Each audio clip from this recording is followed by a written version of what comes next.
नमस्कार विद्यार्थी मित्रांनो, मी Nilesh Kankal math basic YouTube चॅनलमध्ये पुन्हा एकदा तुमचं स्वागत करतो आहे. कसे आहात विद्यार्थी मित्रांनो? छान आहात ना? ओके, बघा आज आपण एक नवीन व्हिडिओ पाहणार आहोत की 2 पॅरलल लाईन्स अँड 1 ट्रान्सव्हर्सल या ठिकाणी असेल तर हाऊ मेनी अँगल्स या ठिकाणी तयार होतात. बघा या ठिकाणी जे अँगल्स आहे दिलेले आहे ABCD, then EFGH असे या ठिकाणी दिलेले आहे. मग 2 पॅरलल लाईन्स आहे आणि 1 ट्रान्सव्हर्सल आहे, त्याच्यापासून आपण 8 अँगल या ठिकाणी तयार करू शकतो. बघा कशा पद्धतीनं आता जो फर्स्ट आपण पाहणार आहोत करस्पॉन्डिंग अँगल. कोणते पाहणार आहोत? Corresponding angle. ओके, कशाला म्हणायचं करस्पॉन्डिंग अँगल? मग 2 पॅरलल लाईन्स दिलेल्या आहे आणि 1 ट्रान्सव्हर्सलच्या एका साईडला या ठिकाणी बघा मी तुम्हाला या निळ्या मार्कने दाखवतो ए आहे ना, ट्रान्सव्हर्सलच्या एका साईडला आणि पॅरलल लाईनच्या अबाव जे असणारे अँगल आहे ते झाले करस्पॉन्डिंग अँगल. म्हणजे angle A is equal to angle E. अशा पद्धतीने आपण फर्स्ट पेअर या ठिकाणी लिहू शकतो. यातली सेकंड पेअर आहे कोणती आहे? बरोबर आहे अँगल बी आणि अँगल EF. अँगल बी आणि अँगल EF हे दोन्ही करस्पॉन्डिंग अँगल कसे असतात? कॉन्ग्रुएंट असतात. त्याच्यानंतर आपण सेकंड अँगल पाहणार आहोत या ठिकाणी इंटेरियर अँगल. इंटेरियर अँगल म्हणजे काय? Between the 2 parallel lines. Parallel लाईनच्या बिटवीन पाहिजे आणि 1 साईड ऑफ अ ट्रान्सव्हर्सल या ठिकाणी. ओके, म्हणजे अँगल डी आणि अँगल ई. म्हणजेच या ठिकाणी angle D plus angle E याची ॲडिशन किती असते विद्यार्थी मित्रांनो? 180. का बरं? कारण इंटेरियर अँगल हे कोणते अँगल असतात तर सप्लिमेंटरी अँगल या ठिकाणी असतात, म्हणून त्यांची ॲडिशन किती असते? 180 डिग्री. आपण याच्यामध्ये जे सेकंड आहे ते पण लिहितो angle C and angle EF. Therefore angle C plus angle EF is equal to 180 degree. अशा पद्धतीने आपण इंटेरियर अँगल इथं शोधू शकतो. बघा या साईडला आणि या साईडला हे झाले इंटेरियर अँगल. थर्ड आहे अल्टरनेट इंटेरियर अँगल. बघा कशी ओळखायची? मराठीमध्ये आपण त्याला करस्पॉन्डिंगला काय म्हणतो? संगत कोन. काय म्हणतो याला? संगत कोन. या इंटेरियर अँगलला आपण काय म्हणतो? आंतरकोन. काय म्हणूया विद्यार्थी मित्रांनो? आंतरकोन. ओके, आणि अल्टरनेट इंटेरियर अँगल म्हणजे काय? अल्टरनेटचा काय अर्थ होतो या ठिकाणी? व्युत्क्रम, आंतरव्युत्क्रम कोन. म्हणजे दोन्ही पॅरलल लाईनच्या आतमध्ये. आता बघा या ठिकाणी मी तुम्हाला दाखवलं तर अशा पद्धतीनं आपल्याला कोणतं यस झेडाचं एक अक्षर तयार होतं आहे ना. म्हणजे या ठिकाणी डी आहे आणि इकडच्या साईडला कोणता आहे? EF. म्हणजे इथं जे असणारे कोण आहे याला काय म्हणू आपण? Alternate interior angle. म्हणजे angle D is equal to angle EF आणि इथं सेकंड तयार होतो angle C is equal to angle कोणता आहे? ई. ओके, बरोबर आहे. त्याच्यानंतर पुढचा जो आहे अँगल आहे एक्झिरियर अल्टरनेट अँगल. एक्झिरियर म्हणजे काय विद्यार्थी मित्रांनो? तर याला बाह्य आहे ना, म्हणजे बाह्य व्युत्क्रम कोन असं आपण या ठिकाणी म्हणूया. आउटर जे असतात बघा हे ट्रान्सव्हर्सल आहे, त्याच्या अप्पर साईडवरती ए आणि इकडे कोणतं आहे? जी. या ठिकाणी ए आणि दुसरं कोणतं आहे? जी. हे बी कॉन्ग्रुएंट असतात. आणि जो सेकंड अँगल आहे अँगल बी आणि कोणता अँगल? एच. अशा पद्धतीने आपण या ठिकाणी 8 अँगल कसे तयार होतात हे बघितलेले आहे. आता याच्यामध्ये अजून एक अपोजिट अँगल या ठिकाणी तयार होतो. बघा अपोजिट अँगल है ना, बरोबर आहे. कोणतं? विरुद्ध कोन. असे क्रॉसमध्ये जे तयार होतात. आता ए आणि C, then B and D. त्याच्यानंतर है ना E is equal to G, then F is equal to H. हे कोणते अँगल तयार होतात? अपोजिट. याच्यानंतर याच्यामध्ये कोणते अँगल तयार होतात? अजून लिनियर पेअर है ना. बघा लिनियर पेअर अँगल तयार होतात. लिनियर पेअर कशी आहे? ए प्लस बी किंवा बी प्लस सी किंवा सी प्लस डी घ्या म्हणजे ई प्लस एफ, नंतर एफ प्लस जी, जी प्लस एच किंवा एच प्लस ई.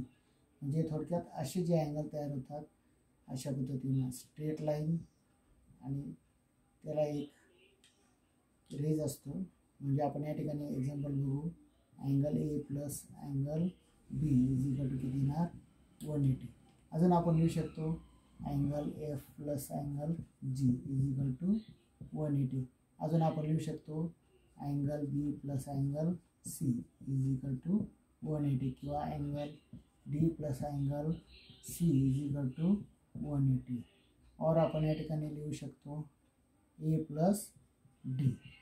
अशा पद्धतीनं आपण या ठिकाणी कसे अँगल तयार होतात हे बघितलेलं आहे. याच्यावरनं तुम्ही वेगळी आकृती अशीच आकृती काढा आणि नावं द्या आणि एक्झाम्पल तुम्ही तयार करा. आता आपण काय करू, या ठिकाणी ए बी सी डी आणि ई एफ जी एच न देता तुम्हाला जर काय दिलेले आहेत पॉईंट दिलेले असेल तर कशा पद्धतीनं आपण अँगल तयार करायचे त्याचा आता आपण विचार करूया. आता आपल्यासमोर एक डायग्राम काढलेली बघा. M and N is the parallel lines, then L is a transversal. आता याच्यापासून आपण इथं पॉईंट दिलेला आहे. इथं आहे ए, इथं आहे बी, इथं सी, इथं डी, या ठिकाणी E F G and H. याच्यापासून अँगल्स आता कसे तयार करायचे, पहिले आपण A B C D E F G H घेतलं होतं. आता या ठिकाणी आपण पॉईंट्स घेतलेले आहे बघा. करस्पॉन्डिंग अँगल आपल्याला या ठिकाणी लिहिणार आहोत आपण.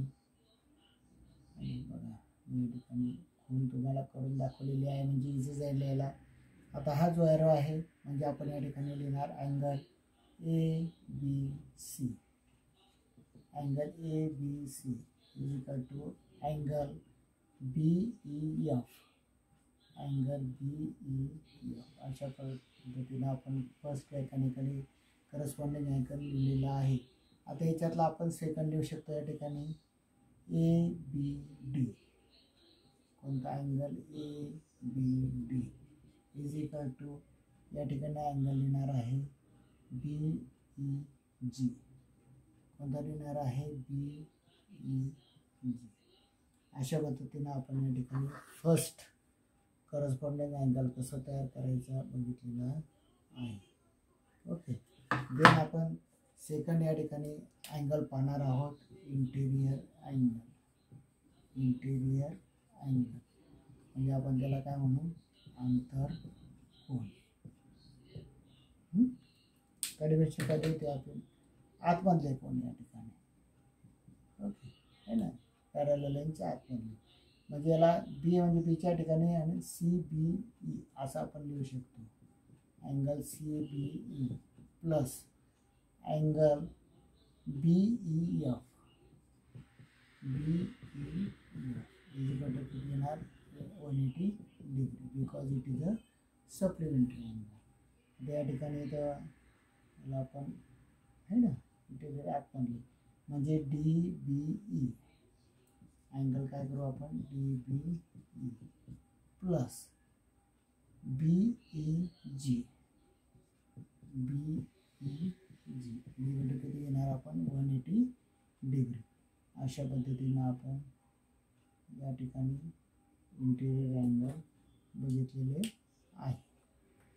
ओके, देन आता आपल्याला बघायचं आहे कोणते अँगल बघायचे आहे अल्टरनेट इंटिरियर अँगल. म्हणजे कोणते व्युत्क्रम आंतरव्युत्क्रम कोन है ना, आंतरव्युत्क्रम कोन कसे ओळखायचे सांगितलेले झेड जे सिम्बॉल तयार होता है ना अशा पद्धतीने. म्हणजे या ठिकाणी क्रॉस लाईन मारून दाखवलेली तुम्हाला. म्हणजे अँगल आपण लिहिणार C B E, C B E is equal to angle घ्यायचे B E G, B E जी.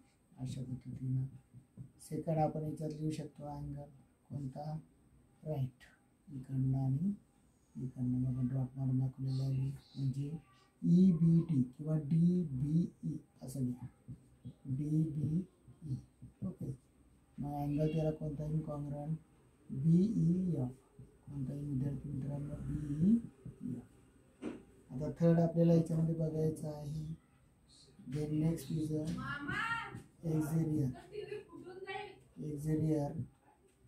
एक्झिलियर अल्टरनेट अँगल.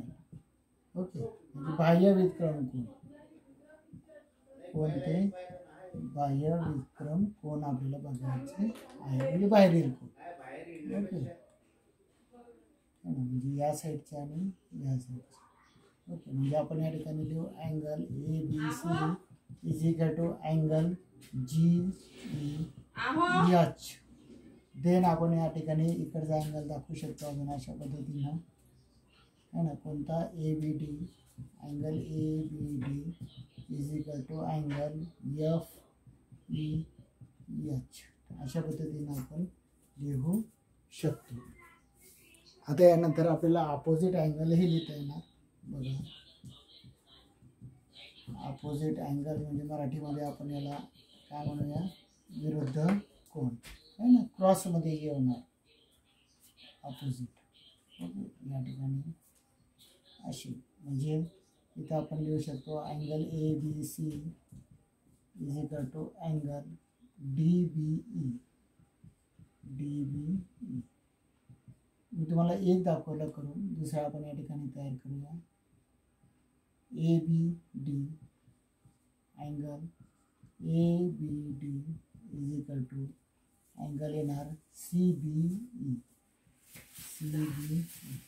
अशा पद्धतीने आपण या ठिकाणी इथं पण अँगल आपण तयार करू शकतो.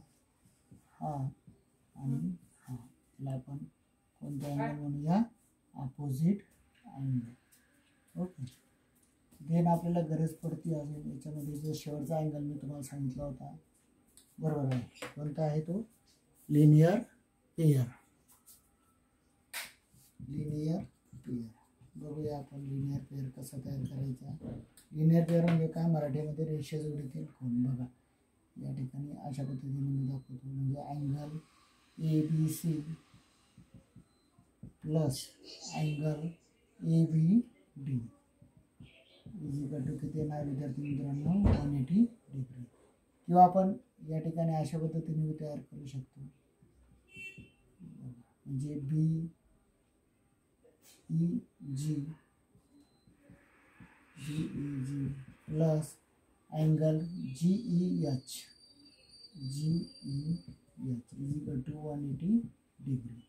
म्हणजे लिनियर पेयरची ॲडिशन किती असते, 180 डिग्री. हे फार इम्पॉर्टंट आणि महत्त्वाचं या ठिकाणी मी तुम्हाला सांगितलेलं आहे.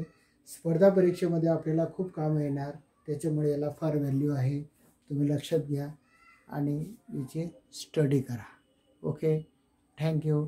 माझ्या चॅनलला लाईक करा आणि सबस्क्राईब करा आणि हा नक्की व्हिडिओ शेअर करा. Bye, thank you.